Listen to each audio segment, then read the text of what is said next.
तो नहीं, उनमें एक प्रसिद्ध कहानी है हेंज वाली। वो कहानी क्या है उसको ध्यान से आप सुनना। फॉर एग्जाम्पल आप भी वो बच्चे हैं जिनको जवाब देना है, तो सुने। कोहलबर्ग ने बताया कि एक व्यक्ति है हेंज। कौन है? हेंज।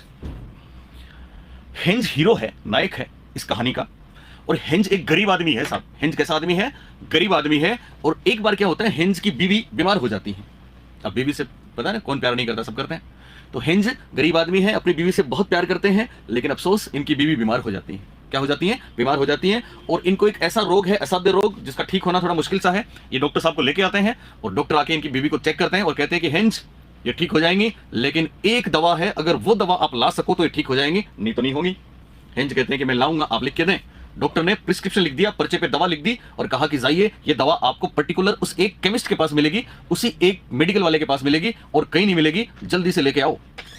तो हेंज ने, टाइम हो गया, मैं इसको स्टोरी को पूरा करता हूं। अब क्या होता है, सुन रहे हैं आप मेरी बात? Sir 2 minute. हो गया नहीं सर, 2 ही। दीक्षित सर आए हैं, अच्छा लगेगा आपको।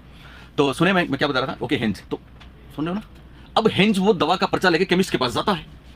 केमिस्ट जिसकी दवा बनाने में मोनोपोली थी, मतलब उस शहर में उस केमिस्ट के अलावा और कोई दवा उस दवा को नहीं बेच सकता था। और केमिस्ट ने हेंज से पहले हेंज की तरफ देखा। हेंज ने पर्चा दिया कि साहब दवाई दो, मेरी बीवी को ले जाके देनी है, नहीं तो मर जाएंगी। दवा वाले ने स्लिप को देखा, हेंज को देखा और फिर बोला ओके, दवा तो मेरे पास है पर महंगी है, तुम खरीद सकोगे? क्योंकि हेंज की वो मुफलिसी की हालत देखी ना उसने, तो उसने ऐसा बोला।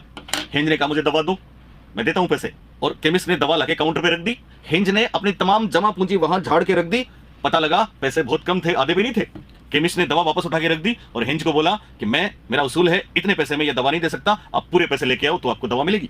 हेंज ने अपने तमाम रिश्तेदारों के पास जो जानकार थे जल्दी जल्दी कोशिश की उनसे कि पैसे दो कैसे भी करके, पर किसी ने हेंज की कोई मदद नहीं करी। और हेंज वापस आके उस केमिस्ट के पास दयनीय दशा में खड़े हो गए और आके उसको बोलते हैं मुझे दवा दे दो, नहीं तो मेरी बीवी मर जाएगी। केमिस्ट ने कहा मैं किसी सूरत पे दवा नहीं दूंगा, आप पूरे पैसे देंगे तो मैं आपको दवा दूंगा। अब ये वो स्टेज है जहां पे हेंज उस दवा वाले की तरफ देख रहा है और बड़ी दुविधा में है। हेंज क्या करे? क्या वो अपनी बीवी को मर जाने दे?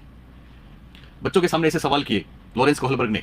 क्या वो अपनी बीवी को मर जाने दे, या क्या उस दवा वाले से वो दवा छीन ले, चोरी कर ले, रोबरी कर ले, डकैती कर ले और अपनी बीवी को बचा ले? क्या वो घर जाए, क्या वो घर नहीं जाए?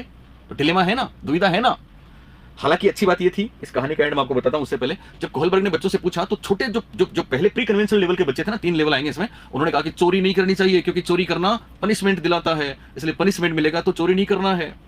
जो कन्वेंशनल लेवल के बच्चे थे ना, उन्होंने बोला चोरी कर लेनी चाहिए क्योंकि नियम हम ही बनाते हैं, समाज ही बनाते हैं। अगर बीवी मर गई, उसने चोरी नहीं की, तो फिर वो कैसे नजरें मिलाएगा उस समाज से कि साहब आपने वचन दिया था कि ये मेरी शरीके हयात हैं, मैं इनकी जीवन भर रक्षा करूंगा, आप इनको बचा ही नहीं पाए, आप कैसे इंसान है? तो वो गिर जाएंगे सबकी नजरों में, इसलिए चोरी कर लेनी चाहिए। और फाइनली जो लास्ट वाले थे ना, पोस्ट कन्वेंशनल वाले, वहां भी नैतिक नियम अंदर से आते हैं। वो तो मतलब ऐसी बात होती है कि साहब कुछ भी हो जाए, चाहे नियम नहीं तोड़ने हैं। आपने सुना ना राजा हरिश्चंद्र की कहानी सुनी होगी कि साहब खुद का बेटा रोहितास है ना, खुद की बीवी लेके आ रही हैं और वो शमशान घाट के प्रहरी हैं, वो कहते हैं कि टैक्स नहीं दोगे तो फिर मैं इसको अंतिम संस्कार नहीं करने दूंगा। कैसी परिस्थिति रही होगी साहब, सुना ना सबने राजा हरिश्चंद्र की कहानी। तो तीसरा जो पोस्ट कन्वेंशनल लेवल होता है उसमें यही होता है, जिसमें सब लोग नहीं पहुंचते, उसमें कोई कोई लोग ही पहुंचते हैं। तो वो कहते हैं किसी भी सूरत में चाहे कितना भी नुकसान हो जाए, चोरी नहीं करनी चाहिए।